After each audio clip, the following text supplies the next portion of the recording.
গ্যারেজগুলো যায় তালা মারা দোক। যারা ব্যাটারির দোকান কোটি কোটি টাকা ইনভেস্ট করতেছে সেই ব্যাটারির দোকানগুলো বন্ধ করে দোক। কোটি রিক্সা চলতেছে, একদিনে তো বন্ধ করে দিতে পারে আইনের লোক, পারে না? গ্যারেজগুলো যায় তালা মারা দোক। যারা ব্যাটারির দোকান কোটি কোটি টাকা ইনভেস্ট করতেছে সেই ব্যাটারির দোকানগুলো বন্ধ করে দোক। পুতুল খেলা, ছেলে খেলা মানে এটা পুতুল খেলা। এটা গরিবকে গরিবের পেটে লাথি দেওয়া। আর আমি মনে করব বাংলাদেশে গরিবের জন্য আইন নাই।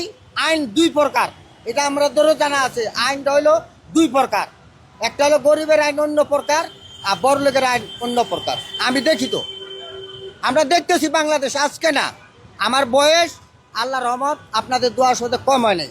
আপনার মতো ছেলে আমার দুইটা লেখাপড়া করতেছে। আমি এখন এই পরিশ্রম করে এখন একটা বাচ্চা লেখাপড়া করতেছে, একটা কেবল কাজে লাগছে। আজকে যদি মনে করেন অটো রিক্সা চলতে না দেয়, কোটি কোটি রিক্সা চলতেছে, একদিনে তো বন্ধ করে দিতে পারে আইনের লোক, পারে না? কেন করে না? আর আমাদেরকে এইভাবে লাঞ্ছনা করার দরকারটা কি? এরা জানে না বাংলাদেশের আইন যারা করতেছে, আইনের লোক জানে না যে কোথায় কয়টা গ্যারেজ আছে, তাদের কাছে লিস্ট আছে কি না, যে কোন জায়গায় কয়টা করে গ্যারেজ আছে। গ্যারেজগুলো যায় তালা মারা দোক। যারা ব্যাটারির দোকান কোটি কোটি টাকা ইনভেস্ট করতেছে সেই ব্যাটারির দোকানগুলো বন্ধ করে দোক।